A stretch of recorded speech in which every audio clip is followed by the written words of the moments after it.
Now, in case you haven't noticed, I got older. I wear glasses now when I can find them. I'm putting this up to explain to you what I'm doing here. You'll notice that the other videos have now been set to private.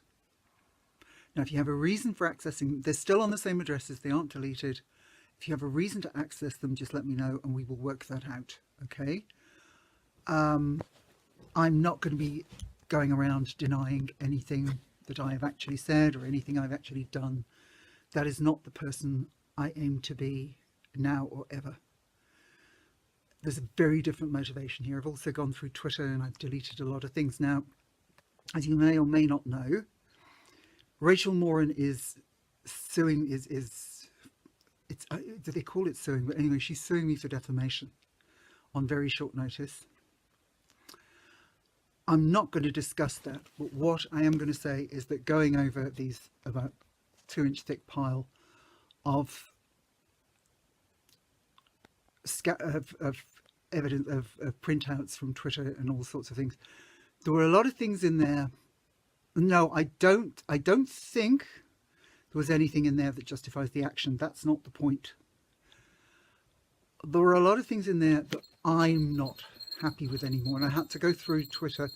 Some things hadn't got the year on them, so I had to go through Twitter and get copies of them that showed the year to show the date, so that statute of limitations can be determined. And I wasn't happy. And now I did this on the fly, right? Everything I've done since 2012, I've done on the fly. I bet you all thought I'd planned it for years in advance. Nope. And now a lot of things, I was horrified when I came into this. Like, I expected bad. I'm familiar with a lot of the actors in the situation, and I did expect bad. But I don't think anything prepared me for how cruel, dishonest, and ruthless it all was, and how corrupt, how distorted, how twisted. Nothing prepared me for it anyway. And in many, many instances, where there was dishonesty, where there was public misrepresentation, I was frantic for any formula of words that would draw people's attention to it, make them look and see what was happening in front of their eyes.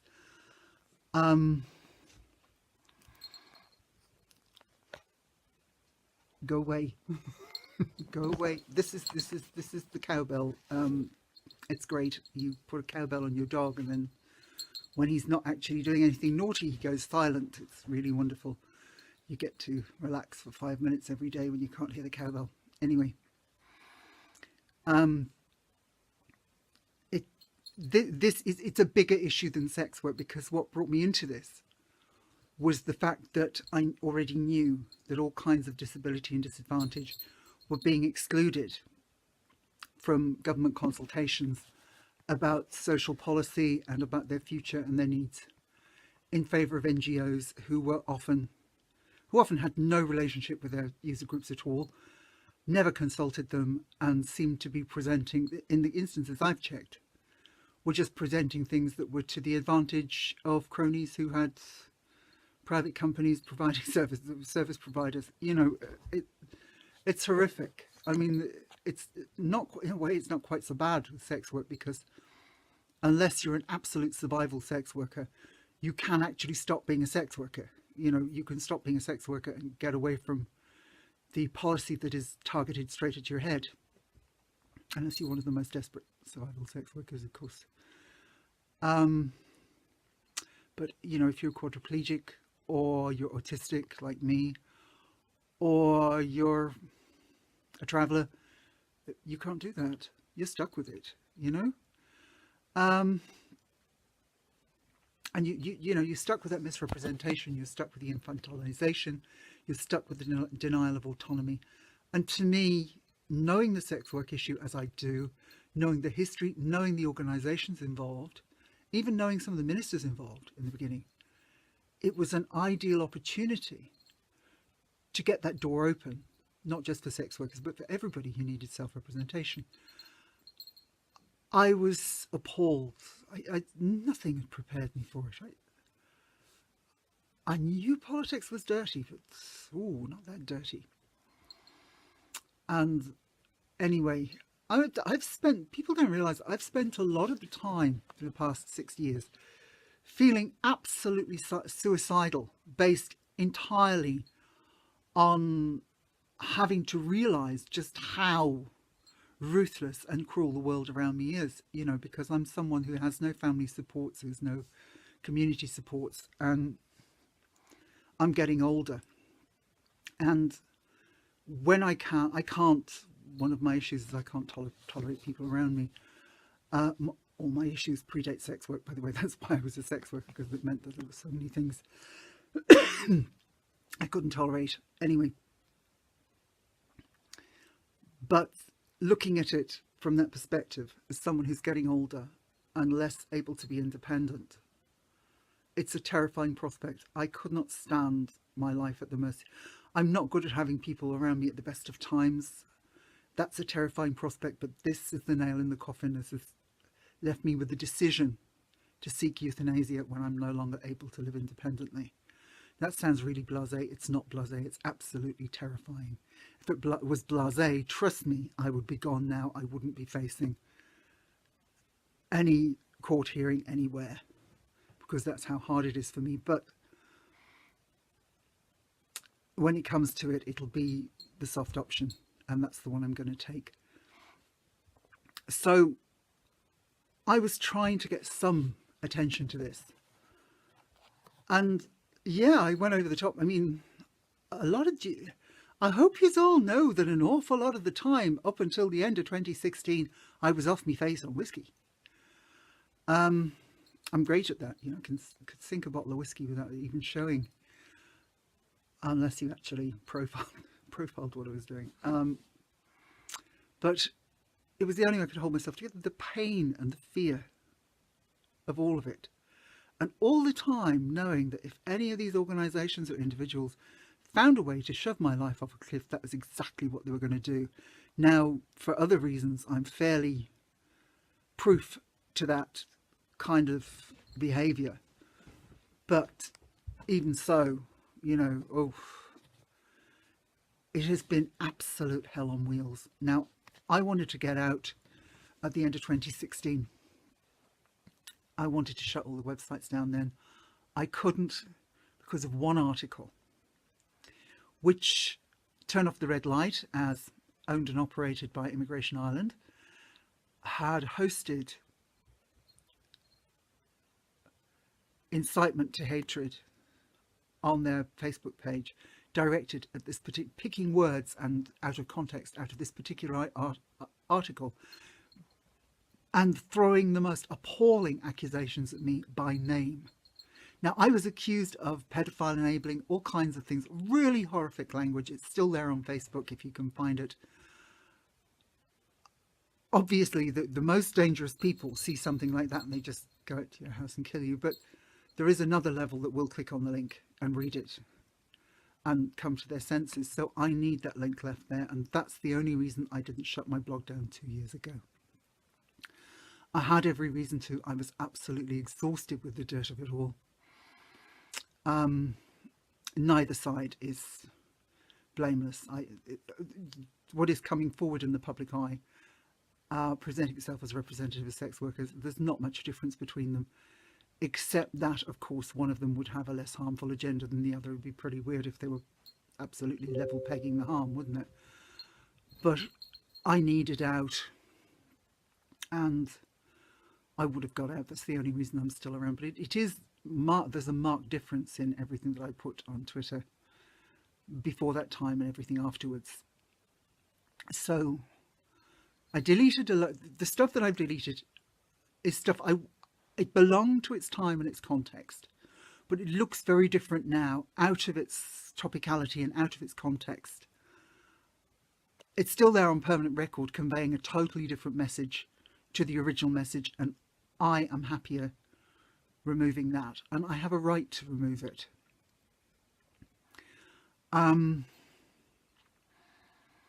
I intend to defend the case. I should hopefully have legal aid. If I don't get legal aid, I'm going to have to go in and do it myself. Let's hope it doesn't come to that. But I have absolutely no option, because the only alternative would be to comply with an order to perjure myself in making a false accusation of criminality against myself. This is like, I made an honest deposition. Retracting that is in its to retract that on oath is perjury, no question. So I'm really, I'm not in a place where I can just walk away here and say, oh, well, sure. It's not. Nobody's going to do anything for me. I'm really trapped here. So if things go too badly, they go too badly.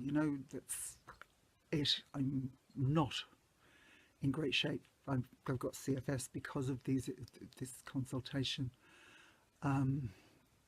Brought it on, and I have PTSD from the consultation. Yes, definitely. I'm a lot more withdrawn than I ever was. That could be old. I don't know whether it's old age or not, but anyway, my main motivation was just to try and get some decent treatment for people, any people, I don't know, did I succeed? I think I did. I think I gained some ground. Obviously I wanted to gain all of it, why not? Because I'm acutely aware of the suffering that's caused by these agenda. And yeah, I want that suffering over. Yeah, I don't want to be aware of any more suffering, thank you. So, I don't know. Anyway, that's what's happening. If you need access to the articles on my blog, they will be password protected, and I'll give you the password. The videos are going to be more complicated, but we will do it that way, okay? I do have some regrets. This 6 years have cost me any chance of a relationship with my eldest granddaughter, which I would have loved to have been able to develop. For me to develop, and also for her to develop relationships with anybody, is really, really hard. It's an ascent of Everest. And all this hit on me at the time when I still was well enough physically to be able to take that on, and now I'm just too ill. I couldn't handle the journey over to the UK to see her even. So that's gone. And there were other things that... There was someone else I would have really loved to have been able to have the energy and have my head on straight enough to be able to know. And yeah, suspicious looks behind me. I'm hearing a sound I don't think I should be hearing. Well, that's gone. That chance has gone now, but I've been involved in an awful lot of other things anyway. Don't suppose there's much more to say. I mean, if this goes really badly, I can't retract that statement. It's the truth. I'll never retract it. If that means a charge of contempt of court, if it means prison, I could not survive in prison, so I wouldn't try. But don't worry about it. I don't think I've got more than 4 or 5 years left anyway, because of the issue with not being able to isolate. So, don't worry too much about it. We won't worry about that now. At the moment, I'm hoping I can get the legal... I think if I have a solicitor, I think it will all be sorted out in a single hearing.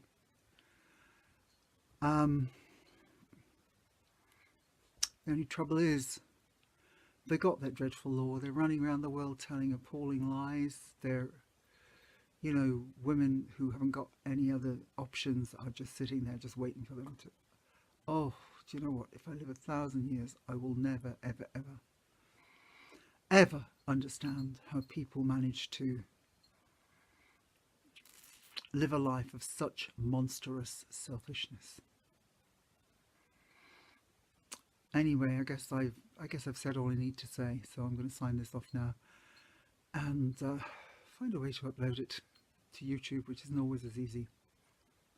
Take care of yourselves. Bye bye.